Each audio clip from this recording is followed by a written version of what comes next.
Hello, I'm Katie and this is Stepmum Space, the judgment-free zone where we talk candidly about the fairy tales and scary tales of stepmum life. So whether you've been a stepmum for years, you're just starting out, or you want to understand the stepmum in your life a little bit better, this is the place for you. My guest today is Sally. Sally is a biological mum and a stepmum and got in touch with me as she wanted to chat about her journey navigating bringing her kids together with her partner's kids, as well as the complexities that her stepson's additional needs brought. I really hope you enjoy the conversation. So, Sally, thank you ever so much for your time today and for joining us on the podcast. It's really nice to see you today. Thank you for having me. It's really nice to see you properly when I've been listening to your podcasts. It's so nice to hear that it's helped you and meant something. That always means a lot. I really appreciated it when you got in touch. It's definitely nice to hear other people in similar situations. I have enjoyed listening to them, most recently on our blended family holiday, which I'm sure we'll come on to later. Oh my goodness. Well, you're still smiling. Yeah. Well, we're getting married in September as well, so we're doing something right, aren't we? Oh, that's exciting. Are you all your plans going okay? Yeah, they are. Well, we're getting to the part where we need to pay everything now, so got to make sure we're definitely doing it. No, I'm only kidding. But yeah, we've had quite a lot of prep to do with the kids and still doing it, to be fair. It's ramping up a little bit as it's getting nearer. So there's certain things that we need to do, especially differently for my partner's children, which I'm sure we'll come on to. Yeah, definitely. So obviously the wedding's in September. Do you want to take us back to the beginning and how you guys first met? Yeah, we've been together for 5.5 years now. We actually met through work, so no real knowledge of each other's lives outside of that, really. Not in any detail anyway. You just see each other at work, don't you? Worked together sort of from a distance, not in the same teams or anything like that. And we got on and we talked about work a lot. He helped me get out of a bit of a sticky spot and into a better job that I wanted, because he's got quite a bit of experience. He's 10 years older than me. So yeah, we met through work, still work for the same company together actually now. Amazing. So you've been dating, you've met at work, you decide it's going to get serious. Obviously, he's got kids. At what point did you meet them and bring your families together? Yeah, so let's just set the scene. We both got kids. So at the time, mine were 8 and 3, and his were 9 and 14, and some different needs with one of his children. So we kind of had the little sort of play gym dates where we're just friends and we're just going out to meet each other as friends. And then it kind of came a little bit more to each other's houses probably after about 3, 4, 5 months. And the difference, I suppose, with it is that my partner's youngest son, who was 9 when we met, they were just going through they were sort of chasing a diagnosis, really, because they suspected that he had autism, ADHD. There were a few other things as well in terms of learning difficulties from what they'd picked up from school. My partner and his ex-partner, because he's never been married, they were going through that sort of really lengthy, daunting process at that point, trying to figure out. They knew there was something, but they didn't have anything to say what it was, just kind of what they thought it was. They were going through that at that point. Yeah, and that's for anyone who's been through it. I haven't personally, but I have worked with many clients who can be a really long, stressful, daunting process as a parent or a step parent. Oh, absolutely. And I think, not to go into it in loads of detail because it took a long time, but the support that they got from school, it was almost like they didn't really know what they were dealing with. So they did end up going private. And this was prior to COVID, so you could get that pretty quickly. I remember him they paid a few grand each at the time to go private, and they went off somewhere down country and spent this sort of day with this doctor where my stepson went into various rooms and they assessed him. And then a few months later, he was diagnosed with ADHD, autism, dyspraxia, and learning difficulties, are all four things, and some of which they'd suspected. But I think the reading of it and the report and how we'd interacted, it were quite a moment for him, really. Quite sad to read it and see it in black and white, but then also we finally got somewhere, to be able to help him then. And that's when the steps came then for being able to help him. But yeah, so when you guys got together, he was in the process of obtaining his diagnosis. yeah. How was it in general forming a bond between you and your stepkids? With the youngest, with the additional needs, really hard for that first 12 months, to be honest, prior to, because after the 12 months, we did get support with medication. But prior to that, while you were still trying to unpick what it might be, still trying to adapt to the way that he was. Like, for example, my son was 3, and, it's hard enough getting kids to kind of come together anyway and share and be in each other's environments and that type of stuff. But it were another level with my stepson at the time, because we didn't really have a label for it or quite understand it. Me, certainly not really, because I'd never really come across anything neurodiverse, especially having 2 typical children. All my friends' family, I've never come across it. So he had quite significant sensory challenges as well. So in terms of noise and just things that, I look back now and think the things that we do now that you kind of wish you'd have known back then that would have made life easier. Because that first 12 months, we did think, can we really bring this together? Because it's really, really tough. And how did he relate to your children? Related well. It was just, there was always sort of a little bit of competition. So at first it was sort of, that's my dad, even if my partner tried to sort of do things with my children. So there's a little bit of that. There's not that anymore, but there was little bits of that in the beginning. How did your partner handle that? It was, I'm here for all of you. And he just had to there's a lot of reinforcement with my stepson, because he doesn't always understand things at first, but then he doesn't always understand it being said in a way that we just say it. Like my daughter, she was 8 at the time when we got together, but a lot more aware and probably more intelligent in terms of those social things like that than he was. But obviously that's to do with his needs that he's got. She kind of understood it and stepped back a little bit, whereas he, sometimes he had to take him away, or we wouldn't be able to do certain things, but we were still learning massively back then. Yeah, and I guess for you, you're learning how to be with your partner's children, but you're also learning how to be with a child with additional needs. So it's almost a double transition, I guess, for you. Well, yeah, because some of the things that he would do, some of the reactions that he had, I couldn't understand them. I've read up on it loads now, and I've spoke to my partner about it to understand it more, books and all sorts of things. Spoke to his mum as well, which really helps. Your stepson's mum? Yeah. What's the relationship like there?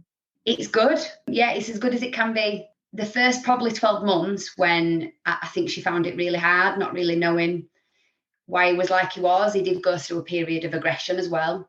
So I wouldn't say she was always as present as what she is now. They would share the kids quite sporadically. It completely messed with my head. There was just no routine or anything.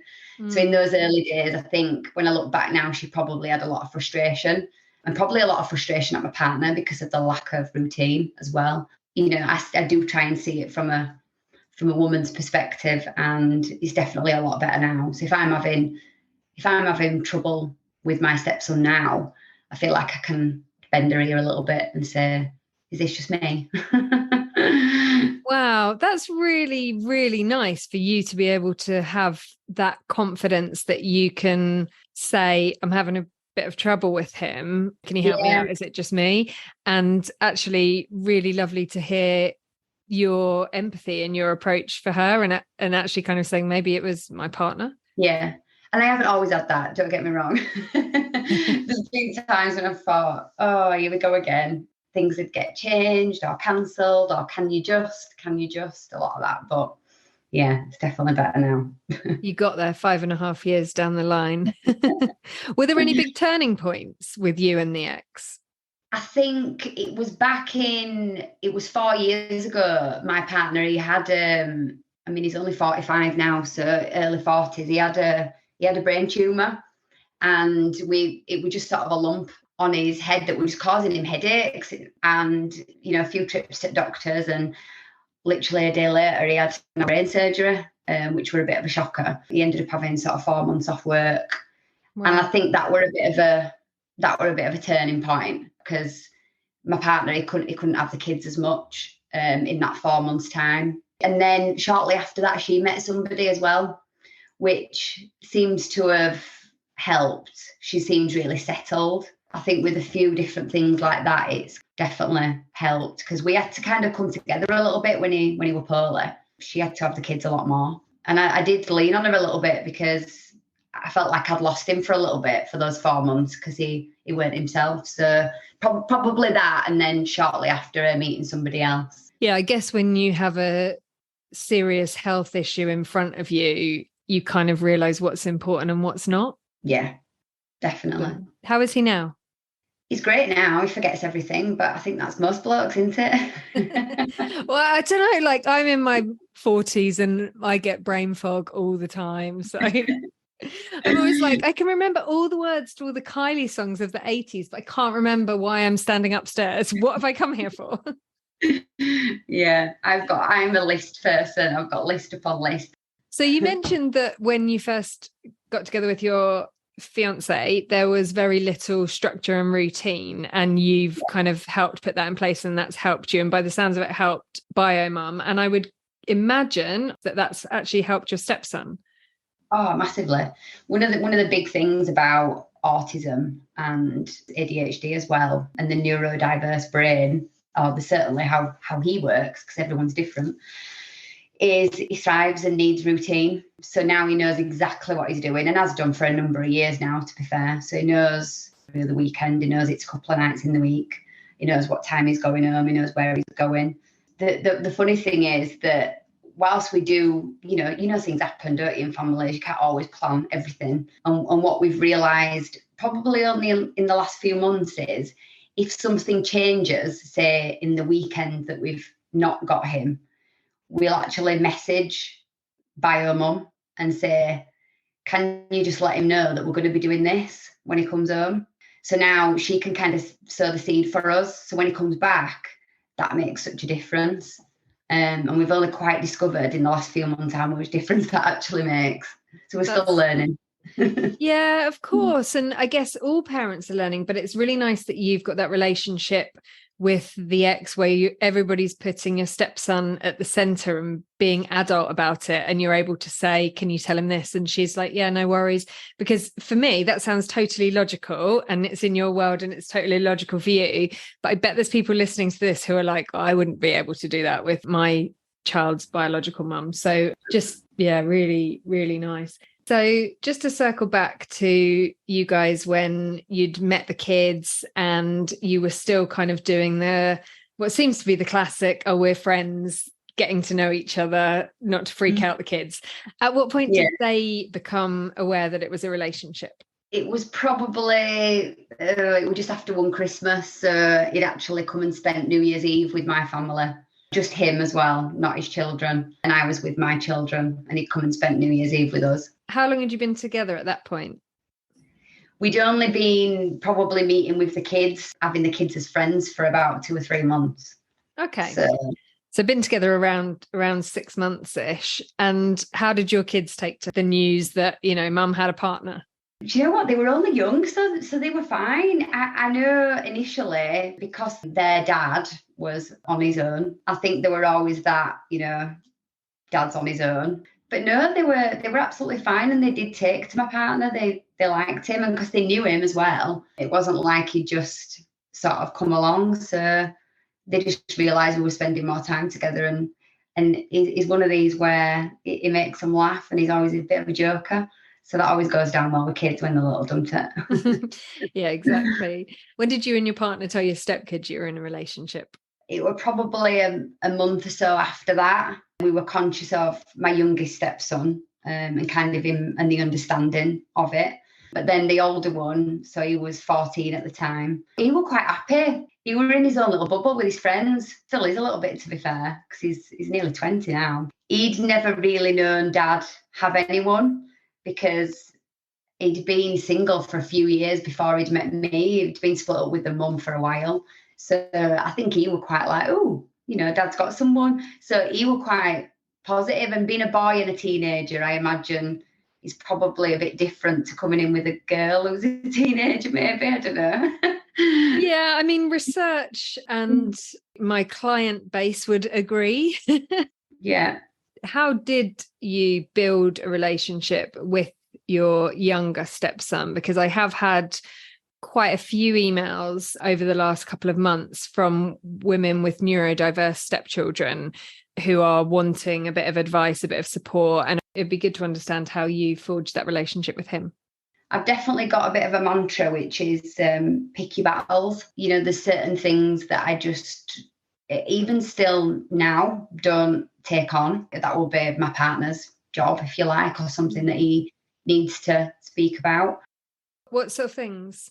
So sometimes it can be his reactions to things. So like, for example, I suppose in our house, we've got quite a lot of routines. I've got my children to think about, whereas at his mum's house, he doesn't really have that because there's only them. There's no other children. I do think he's quite used to just doing what he wants to do at times at his mum's house. I've got to be very conscious. If I'm going to sort of do some of the disciplining, I do it in such a way, because I have been known to have a tone before, but you can't have a tone with somebody who is neurodiverse because it just don't come across properly. So whereas I can say to my kids, pack it in, I've got to word things a lot more differently with him, and sometimes a little bit softer. Doesn't always like taking discipline from me unless I say it in a certain way. Sometimes my partner will just need a little bit of a nudge. It's settle down time now, it's bedtime, or you need to do this, X, Y, or Z, and then he'll go and do it. But sometimes he just needs a little bit of a nudge. But yeah, and very, I suppose, just not taking it personal with him. So there's many a times where I'll really try. I'll bring snacks home from supermarket for him that I think he likes. One week he'll like them, next week he won't. It's like, well, I don't like that, and it'll be like I've done the wrong thing. But I've got to the point now where it's fine. It's not me. It's just, it might be that it just doesn't smell, taste, look right on this particular day. He might have had a bad day at school. Just drop it, and I don't need to pick that battle today. Yeah, I mean, the mantra, pick your battles, I think is just a brilliant piece of life advice. Yeah. And, it took me a bit of time. There's certain things that you do, like the slamming doors, and it'd be, well, that's not okay. And but we have to deal with it differently. So sometimes we might have to deal with it when he's on top form with his medication. So, for example, the medication that he takes, it only lasts a certain amount of time. So you've kind of got to balance that with having those conversations that are going to help him handle a situation better at the right time. There's no point doing it at 9 o'clock at night when he's tired. You need to probably be doing it at 9 o'clock in the morning when he's ready for his day and his medication's just kicked in, because then he'll understand it better. His mind's not all over the place.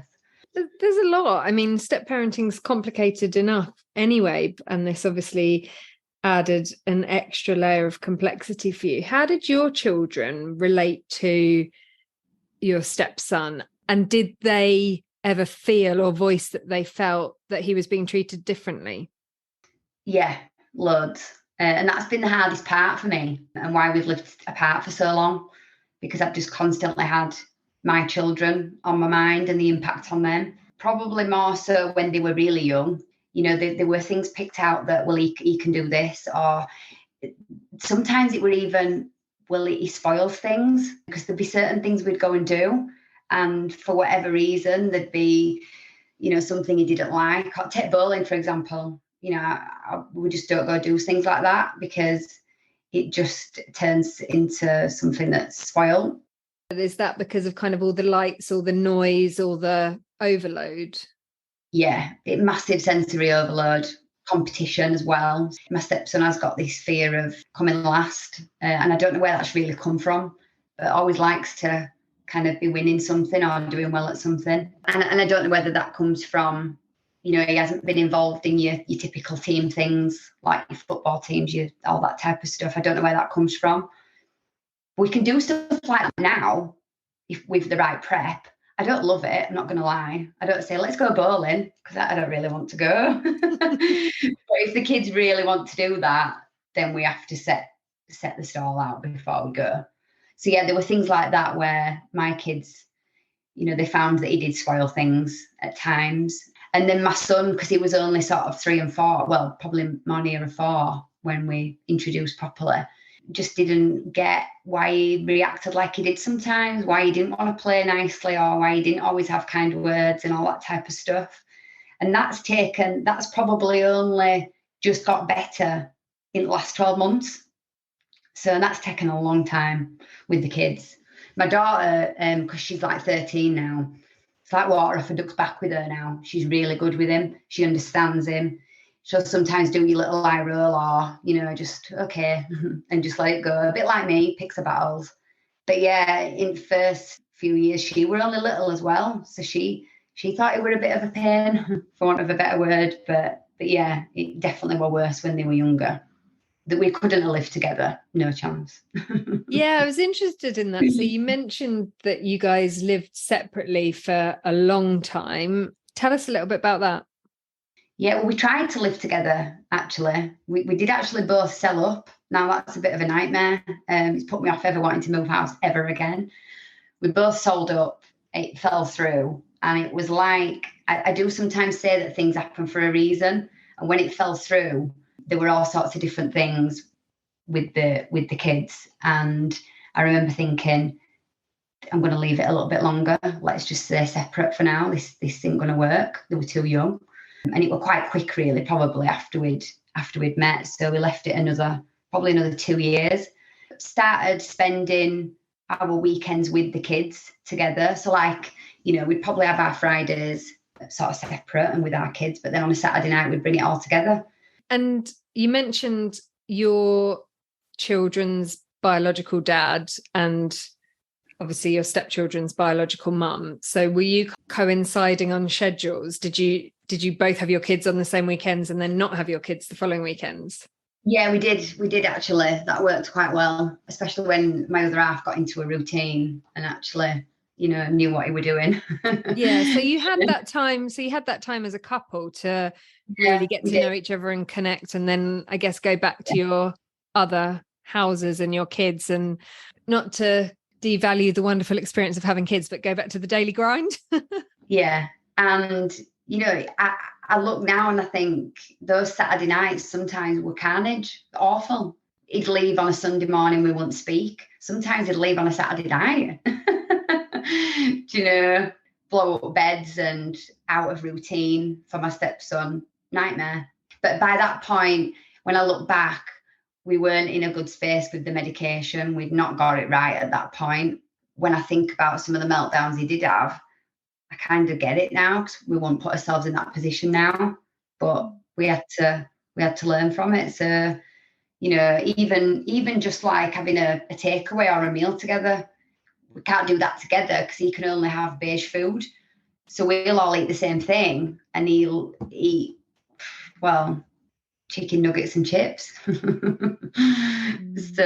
it's, it was definitely the right thing for us to stay living apart for that long, because then what we've done since we've come together, I feel like we've planned it out properly and done it in the right way. Yeah, and I'd love to talk about that a bit more. I'm interested as well. How did your older stepchild find the coming together of the two families? Yeah, and it's a bit of a strange one for him, because he's got himself we've only lived together for just short of 18 months now, so not long at all. And they've moved into my house, in inverted commas, which is now their house, but was mine, in my own right before. I did recognise that will have been tough, because he felt like he was moving into something already established. But the kids have been great. I've never ever heard the "it's my house," never ever. And I don't know if that's because we've changed the house so much, so it doesn't necessarily feel like it was the old house. One of the first things my other half said, he said, if we're going to move in, then we need to put an extension on and we need to give everybody their own space. Yeah. Which is what we've been lucky enough to do, which is great. But my eldest, obviously, he's 20 this year. So he's got himself a girlfriend, got himself a job, got an apartment with her as well. So he kind of comes between houses. He'll live with his girlfriend most of the time, and then he comes once a week now. So he'll have a night here, he'll go to his mum's. We always joke that he's living out of a bag. He'll come here and you wonder how he's got his own house, because he still is as messy as anything, leave all his towels and everything out. I was just thinking a 20-year-old probably quite likes living out of a bag because they don't ever have to do any of the tidying up anywhere. Yeah, I know, and he doesn't. But do you know what? When I see him now, obviously he's got a job, he's a little bit more mature. When he comes, we actually have a proper catch up and a proper chat, because he don't come very often. When you were talking about how actually when they moved in and they all had their own space, your children hadn't kind of said, well, this is my house. And I think sometimes actually the moving in together can be more helpful than spending all your time together but not living together. So I kind of think the moving in bit did help in a lot of ways, and you had a chance to plan like for how you wanted that to be, especially with your stepson, who was going to find some of the things more of a challenge. Yeah, and I think, that doesn't take away. It's a massive transition, isn't it? Like, I don't think I did realise how big a thing it was from living on my own for 4+ years.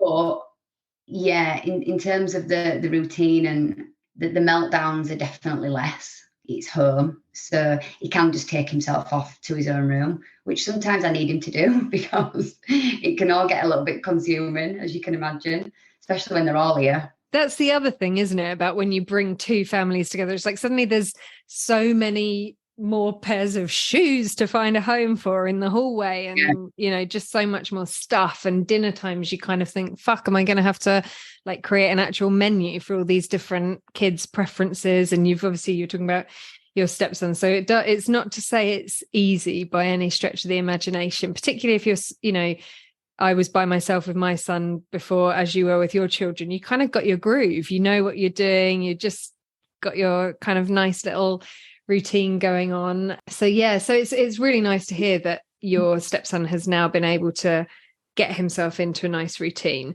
I wondered if you would be able to share any advice for other stepmoms who are going through some of the challenges that are possibly unique to having a neurodiverse stepchild or stepchild with additional needs.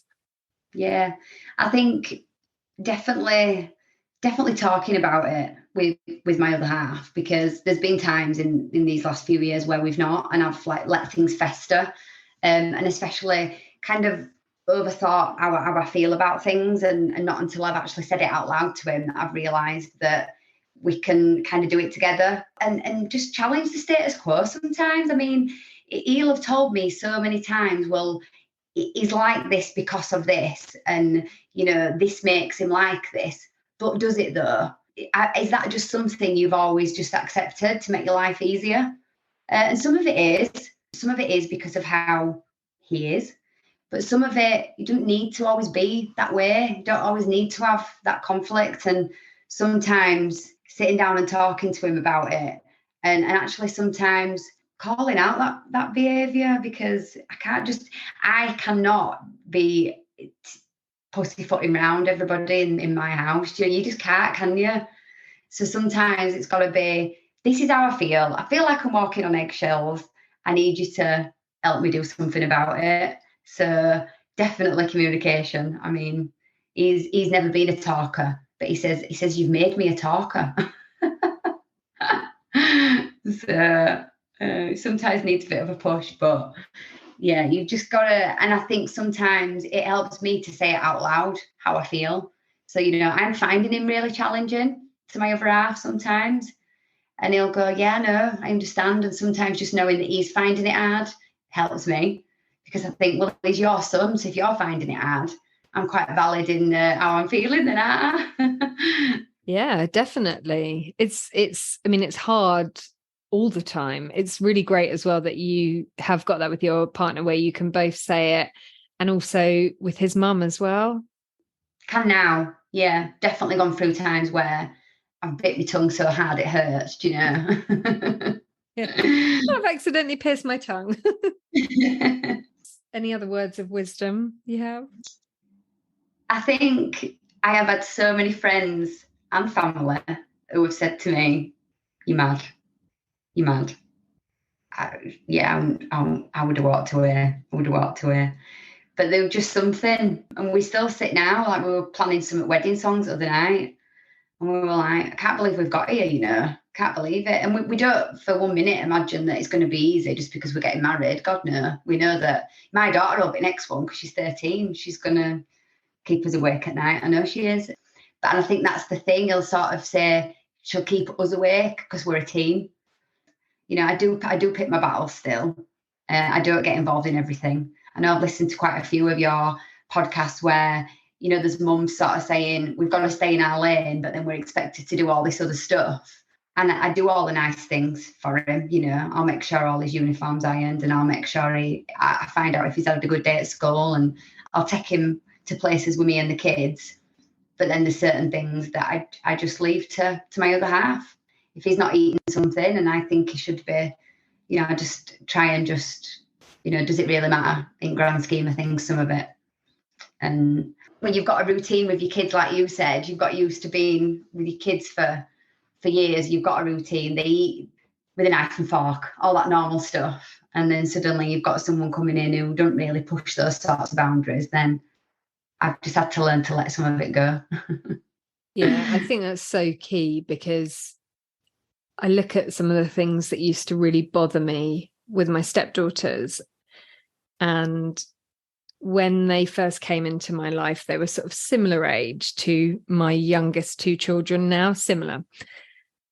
And I definitely still think that they're really important because I see myself pushing them with the younger kids, but I do wish I hadn't pushed them with my stepdaughters, because I think it, you know, was it necessary that I made them eat those vegetables? No, like actually I probably should have focused, and it came from a place of wanting the best for them, like wanting them to be healthy. And I know that their mum cares about healthy eating as well. So there was a kind of consistency across both houses, but actually it just made it harder for me to form that relationship. But at the time it was done with good intention. My son was a similar age. I thought it was the right thing to do, but now I look back, same as you, and I think that would be a battle I would not fight again.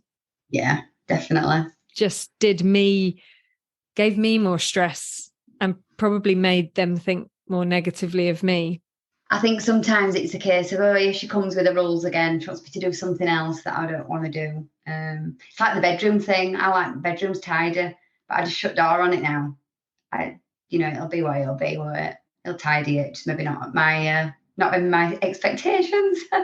Yeah, and you're so right, because I'll say, so my son's 13, and I'll just say to him without shred of guilt or shred of worry, you've got to hang up your clothes tonight and tidy your room before you do anything else after you get home from school. Or sometimes I might say, right, you can go and kick a football around in the garden, get rid of your sort of physical energy that you need to burn off, and then you need to go tidy your room, and I will make it happen. But I can totally see why with a stepchild it's maybe not worth it. Yeah. At least you can shut the door. Well, this is it. I'll slam it. No, I'm only joking. I think we've all mentally slammed doors. Yeah, sometimes I'll kind of close the door and I'll be like, oh. But that can be with any of the children in my life, the little darlings that they are. So look, it's been so lovely to talk to you, and yeah, just thank you so much for your time, Sally. It was so nice to talk to you, and good luck with the wedding. Thank you. Thanks very much, Katie. Lovely to meet you and speak to you and chat about something that people are obviously asking you about. So yeah, they definitely are. So I'm sure it'll be super helpful. Lovely. Thanks. Take care. Thank you, Sally. It was so great talking to you. There is a space on the forum now for step-parenting neurodiverse children. So if you're in this situation, please do reach out there for support from others in the same boat. You can find everything you need at www.stepmumspace.com. Stepmotherhood can be so isolating, and there's nothing quite like talking to somebody else who gets it. If you've enjoyed this episode, please do rate or review wherever you get your podcasts. It really helps others find us. And please spread the word amongst your stepmom friends. If you've got a story you'd like to share, please get in touch via the website stepmumspace.com or on the socials at stepmumspace. I'll be back next week with another new story. See you next time.